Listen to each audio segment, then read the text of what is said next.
les textes qui ont cette coloration, ce registre affectif-là, sont dits de ton réaliste. Vous pouvez en avoir à l'examen, inévitablement. Donc, les événements sont évoqués comme tels. Voilà. Les événements sont évoqués, on va dire, tels quels, c'est-à-dire sans modification. Ils sont dits ainsi, tels, voilà, tels quels, comme ça, sans modification. Et l'aspect le plus important pour vous, littéraire, de pouvoir mieux comprendre, c'est sans fiction. Or, vous savez très bien comment est une intrigue. On part d'un petit événement, on l'habille, ça grandit et ça devient, n'est-ce pas, voilà, un grand livre. Mais dans le ton réaliste, les choses sont dites effectivement comme telles. Comment vous faites pour prendre un texte, ou quand vous avez un texte, comment vous faites pour commencer à ouvrir l'œil sur son caractère réaliste? C'est ce que nous allons signifier dans les aspects caractéristiques, c'est-à-dire les caractéristiques qui effleurent le réaliste.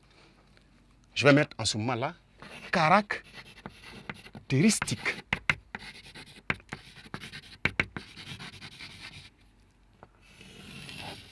Dans ces caractéristiques, vous allez vous rendre compte que, comme on vient de le dire, vous aurez a priori une absence d'imaginaire. Voilà. Une absence d'imaginaire, une absence de fiction. Les choses sont dites, n'est-ce pas, telles quelles. Vous allez avoir les décors spatio-temporels vrais. D'accord? On va dire, décors, alors, spatiaux.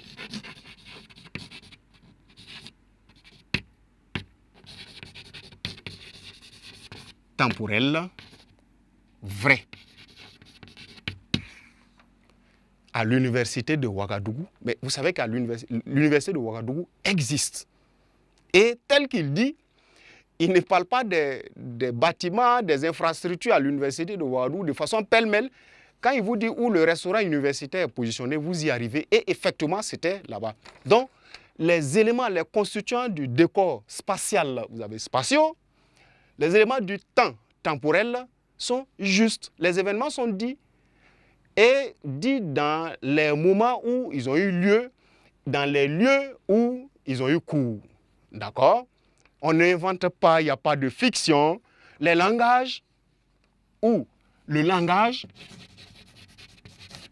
voilà, vous allez vous rendre compte que les personnages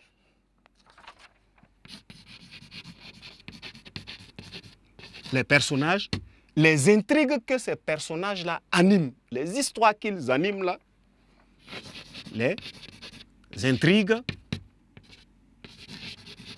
voilà, à la limite, sont vérifiables. Complètes, disons, sont vérifiables.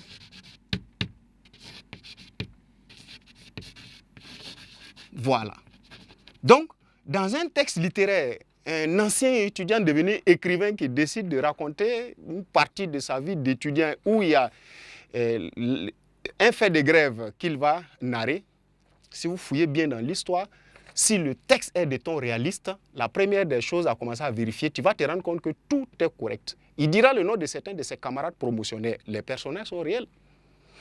Il dira certainement comment ça s'est passé, à partir de quelle heure on a demandé à tout le monde, videz le campus, vous avez 5 minutes, etc.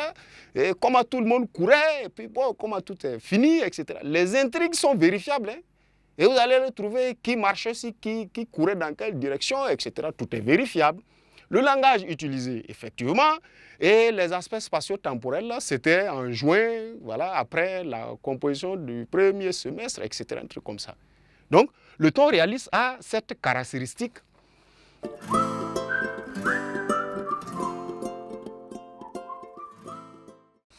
Et en termes de ton, comment on enseigne le ton ou comment vous devez réceptionner le ton pour pouvoir mieux réviser, c'est de lire. La lecture, devient le premier code de compréhension des tons de texte. Sinon, vous informez que le ton réaliste est dans tel ouvrage, vous ne pouvez pas savoir comment ça se manifeste en réalité. Quand vous lisez, c'est là que vous comprenez comment le ton fonctionne dans le texte. En quoi le ton est-il dit réaliste? Parce qu'en ce moment, il y a des aspects que j'ai dû retenir sur les mêmes événements qui t'ont échappé et d'autres que tu as dû retenir qui m'ont échappé. Et en ce moment, tu revis effectivement l'événement. Le ton est dit réaliste. Néanmoins, ça n'empêche pas que je vous recommande des références. Voilà. C'est-à-dire des sources de ton potentiellement réalistes. Pardon.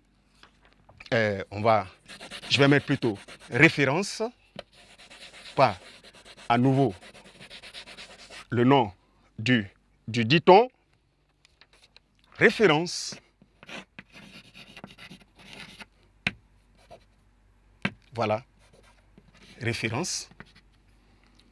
Parcourez un magnifique livre tel que Les bouts de bois de Dieu de Samuel Ousmane, vous avez le ton réaliste. Parce qu'effectivement, là-bas, vous allez voir le chemin de fer, la route de Dakar, d'Abidjan, de la Côte d'Ivoire au Sénégal, de Bamako, de Thiès à Dakar, etc. Donc vous voyez, c'est le ton réaliste. Les bouts de bois de Dieu.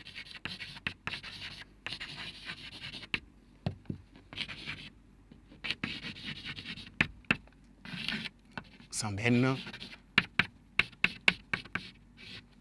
Voilà. Voilà, Ousmane Samben. Et comme le nom d'une œuvre littéraire est toujours souligné, c'est ce qui va faire la différence entre la confusion, éviter la confusion entre Ousmane Samben et Les bouts de bois de Dieu, qui est l'auteur, qui est l'écrit. D'accord? Alors, le ton, il est réaliste. Dans la littérature française, lisez Germinal d'Émile Zola. Vous allez vous rendre compte effectivement que c'est exactement la même chose. Germinal.